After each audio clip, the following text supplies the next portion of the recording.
በአሜሪካን ሀገር አዲስ H1Bን በተመለከተ አዲስ ሪስትሪክቲቭ ፕሮክላሜሽን ወጣ።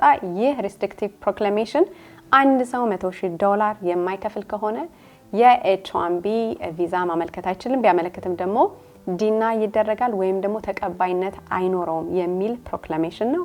ሙሉ ፕሮግራሙን ለመከታተል ወደ ዩቲዩባችን ጤና ይስጥልኝ። ዛሬ ፕሬዚደንት ትራምፕ ያወጡትን አዲስ ፕሮክላሜሽን H1Bን በተመለከተ መሰረት አድርገን እንነጋገራለን። እንደምን ሰነበታችሁ? ክብካብ ነኝ በአሜሪካን ሀገር የኢሚግሬሽን የህግ ባለሙያ። ይሄ ክብካብ ፖድካስት ነው። አብራችሁን ቆዩ። ዛሬ እንግዲህ የምንነጋገረው ሰሞኑን አዲስ ፕሬዚደንት ትራምፕ አዲስ ያወጡትን H1Bን በተመለከተ አዲስ ያወጡትን ሪስትሪክቲቭ ፕሮክላሜሽን ነው። ይሄ እንግዲህ ገደብ የሚያስቀምጠው ፕሮክላሜሽን H1Bን በተመለከተ H1B ዋናው ዓላማው ሃይሊ ኳሊፋይድ ወይም ደግሞ ስኪልድ የሆኑ ቅጥሮችን ከተለያዩ ዓለማት ከአሜሪካን ሀገር ውጭ ያሉትን የተለያዩ ቅጥሮችን ከተለያዩ ዓለማት ወደ አሜሪካን ሀገር መጥቶ አሜሪካን ሀገር ያለ የአሜሪካ ባለሙያ ሊሞላው የማይችል እንግዲህ የሥራ ቦታ መሙላት ነው ማለት ነው። ዋናው ዓላማው ያ ነውና ሆኖም ግን አሁን ላይ የተፈጠረው ምንድነው? ይሄ የH1B ቪዛ በዛ መልኩ ሳይሆን እየተገበረ ያለው ወይም ደግሞ ከተለያየ ዓለማት የሚመጡ ቅጥሮች ወደ አሜሪካን ሀገር እየመጡ ያሉት በተገቢው መንገድ ክፍተት ያለባቸውን ቦታዎች ለመሙላት ሳይሆን ወይም ደግሞ ሃይሊ ስኪልድ የሆኑ ፎሬን ኤምፕሎይስ ሳይሆኑ ወደ አሜሪካን ሀገር እየመጡ ያሉት እዚህ አገር ጥሩ ደሞዝ ላለመክፈል ከተለያዩ ዓለማት የተለያዩ ቅጥሮችን በማምጣት የአሜሪካን ሀገር ተቀጣሪዎችን ወይም ደግሞ አሜሪካውያንን ከስራ ቦታ በማባረር እነዚህን የH1B ቅጥሮች ያመጣችሁ ስለሆነ የተለያዩ ካምፓኒዎችን ማለት ነው ይሄ ሪስትሪክቲቭ የሆነ ወይም ደግሞ ገደብ ያለው ፕሮክላሜሽን ሊወጣ ችሏል የሚል እንግዲህ ፕሮክላሜሽኑ ላይ ተቀምጧል ማለት ነው። ይሄ ፕሮክላሜሽን ኢፌክቲቭ የሆነው ሰፕተምበር 21 በፈረንጆቹ ማለት ነው አቆጣጠር ሰፕተምበር 21 2025 ላይ ነው። ናው ይሄ እንግዲህ ይሄ ነገር ሀፕን እያደረገ ያለው ፕሮክላሜሽኑ እንደሚለው ማለት ነው በስፋት በስቴም በሚባሉት ፊልዶች ለምሳሌ ኢንጂኒሪንግ፣ አይቲ፣ ሂሳብ እዚህ አካባቢ ላይ ያሉት ፊልዶች ላይ ነው ይሄ ነገር በጣም በሰፊው እየታየ ያለው የሚል ገለጻን ፕሮክላሜሽኑ ላይ ተቀምጧል። ይሄ ደግሞ ኢኮኖሚክ እና ናሽናሊቲ ሴኩሪቲ ኢሹ አለው በማለት እንግዲህ ይሄ ነገር ሪስትሪክሽን ሊቀመጥበት ይችላል የሚል ተቀምጧል ማለት ነው። ምክንያቱም ይሄ H1B ቪዛ አቢዩዝ እየተደረገ ከሆነ ደሞዝ ላለመክፈል የአሜሪካውያንን ደሞዝ ላለመክፈል ካዳውን ለማድረግ ተብሎ ከሆነ ጥቅም ላይ ያለው የመጀመሪያ H1B ህጉ የወጣበት ዓላማ ከግብ አይመታም። ምክንያቱም ዓላማው ቅድም እንዳልኩት ሃይሊ ስኪልድ የሆኑ ቅጥሮችን ማምጣት ነው። ያን ደግሞ ዓላማውን እየመታ ስላልሆነ ይልቁንም ደግሞ የአሜሪካን ሀገር ኢኮኖሚ እንዲሁም ደግሞ የአሜሪካውያንን ስራ እየጎዳ ስለሆነ ይሄ ነገር ሪስትሪክሽን ሊቀመጥበት ይገባል በሚል ይሄ አዲስ ፕሮክላሜሽን ወጥቷል ማለት ነው። ከዚህ ጋር በተያያዘ እንግዲህ ለምሳሌ ከ2000 ዓመተ ምህረት እስከ 2019 ባለው ከ1.2 ሚሊዮን ወደ 2.5 ሚሊዮን የሚሆኑ የስቴም ፊልድ ላይ ማለት ነው ተቀጣሪዎች አድጓል ማለት ነው ብለው አስቀምጧል። እንግዲህ ከ1.2 እስከ 2.5 ሚሊዮን ከፍ ብሏል ይሄ ቅጥር ለብል H1B ላይ ማለት ምን ማለት ነው? ከእጥፍ በላይ አድጓል ማለት ነው። ይሄ ደግሞ አሜሪካውያንን ቅጥሮች እያባረሩ ነው በብዛት እየተደረገ ያለው የሚል ኤክስፕላኔሽን የተቀመጠለት ማለት ነው። ይሄ ደግሞ አሜሪካውያን አይቲ ስራቸውን የራሳቸውን የሆነ አይቲ በተለይ ደግሞ አይቲ ፊልድ ላይ ስራ እንዳያገኙና እንዲያውም ሳይንስ በተመለከተ ፍራስትሬት እንዲያረጉ ከዚህ በኋላ እኛ ወደ ሳይንስ አንገባ ምክንያቱም ስራ እናገኝም ይያሉ ፍራስትሬት እንዲያረጉ ያረገ ስለሆነ አሜሪካ ደግሞ ሳይንስ ላይ ሊዲንግ አገር እንደመሆኗ ወይም ደግሞ መሪ አገር እንደመሆኗ ይሄንን ማስጠበቅ አለብን ሲሉ ይሄ አዲስ ሬስትሪክቲቭ ፕሮክላሜሽን ወጥቷል ማለት ነው።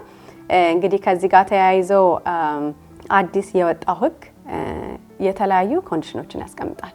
እንግዲህ ከሚያስቀምጠው ኮንዲሽን ዋነኛው አንድ ቀጣሪ ወይም ደግሞ አንድ ካምፓኒ ተለያዩ አገራት በኤች1ቢ ስፖንሰር አድርጎ አንድን ቅጥር የሚያመጣ ከሆነ ይሄንን ለማድረግ በመጀመሪያ ለአሜሪካን ሀገር መንግስት $100,000 መክፈል አለበት ሲሉ ይሄን ሪስትሪክሽን አስቀምጠዋል። እንግዲህ አንድ ካምፓኒ አንድን ቅጥር ለማምጣት ምክንያቱም አንድ ካምፓኒ በተለይ እነዚህ ስቴንፊልድ ላይ የሚሰሩ የተለያዩ ካምፓኒዎች በጣም ብዙ ቅጥር ነው የሚያመጡት።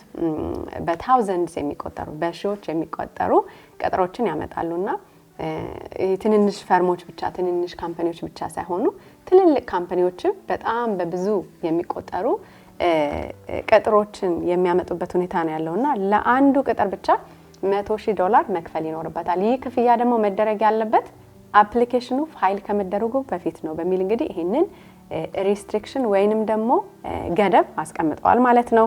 ይሄ እንግዲህ በጣም ለብዙ ተስፋ ለሚያደርጉ የኤች1ቢ እንግዲህ ፖቴንሻል የሚሆኑ ቅጥሮች በጣም የሚያስደነግጥ ዜና ነው። እንዲሁም ደግሞ ለካምፓኒዎች ምክንያቱም ካምፓኒዎች በተለያየ ሁኔታ እነዚህን ቅጥሮች ወደ አሜሪካን ሀገር የሚያመጡበት ሁኔታ ነው የነበረው። በተለይ ደግሞ እነዚህ እነ ኢንዲያ፣ ቻይና የመሳሰሉ ሀገሮች በጣም ይሄንን የቪዛ ታይፕ በጣም ነበር የሚጠቀሙትና በጣም ፍራስትሬቲንግ የሆነ ኒውስ ነው።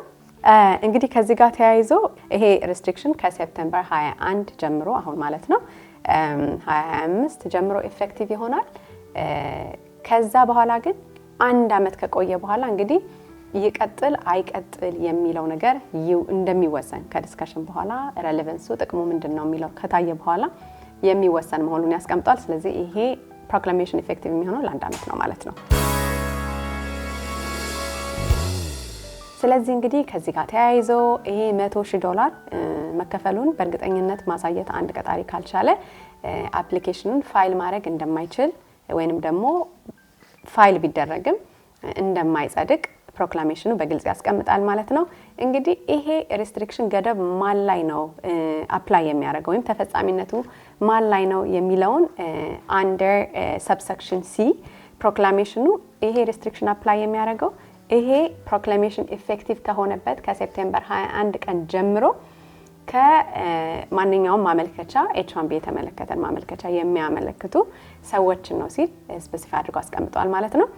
እንዲሁም ደግሞ ወደ አሜሪካን ሀገር የሚገቡ ከአሜሪካን ሀገር ውጭ ያሉና ወደ አሜሪካን ሀገር የሚገቡትን ብቻ አፌክት እንደሚያደርግ ይናገራል። ነገር ግን ምናልባት አሜሪካን ሀገር ከሆነም አንድ ሰው ከሴፕቴምበር 21 በኋላ የሚደረግ ማመልከቻ ከሆነ ይሄ ፕሮክላሜሽን ላይ የተቀመጠው ገደብ እዛ ሰው ላይም ተፈጻሚ ይሆናል ማለት ነው። ስለዚህ ይሄንን ማወቅ በጣም ጠቃሚ መረጃ ነው ማለት ነው።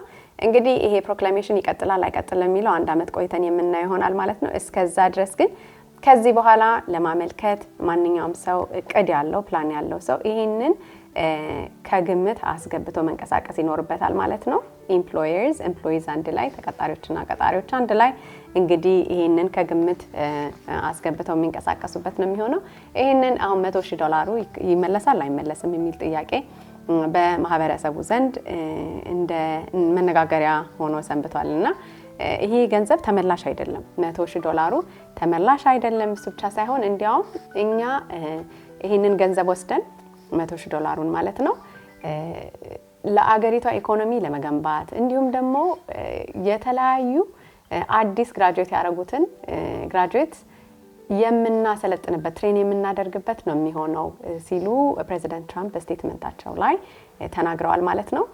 ስለዚህ እነዚህ መረጃዎችን ማወቅ ምናልባት አሁን አንድ ሰው አሜሪካን ሀገር ሆኖ አዳዲስ ማመልከቻ የሚያመለክት ከሆነ ይሄንን ማወቅ ኢምፖርታንት ነው። ካልሆነ ግን ኦሬዲ ፔንዲንግ ኤች1ቢ ያላችሁ አሜሪካን ሀገር ያላችሁ ከሆነ ግን ይሄ እናንተ ላይ ተፈጻሚነት ስለማይኖረው ምክንያቱም ስኮፑ ወደ አሜሪካን ሀገር የሚገባን ሰው ስለሚል ወይም ደግሞ ከሴፕቴምበር 21 በኋላ ይሄንን ማመልከቻ የሚያመለክት ሰው ስለሚል እንግዲህ ስኮፑ እናንተን አይመለከትም ማለት ነው። ስለዚህ እስካሁን ስትከታተሉ የቆያችሁት ክፍካ ፖድካስት ነው። ምናልባት ይሄ መልእክት ይጠቅማል ያግዛል ብላችሁ ካሰባችሁ ለቤተሰቦቻችሁ እና ይጠቅማቸዋል ብላችሁ ለምታስቧቸው ሰዎች አጋሩ። እንዲሁም ሼር ላይክ ሰብስክራይብ በመሆን የፕሮግራማችን ቤተሰብ ይሁኑ በሚቀጥለው ሳምንት ደግሞ በሌላ የህግ ፕሮግራም እስከምንገናኝ ድረስ ሰላም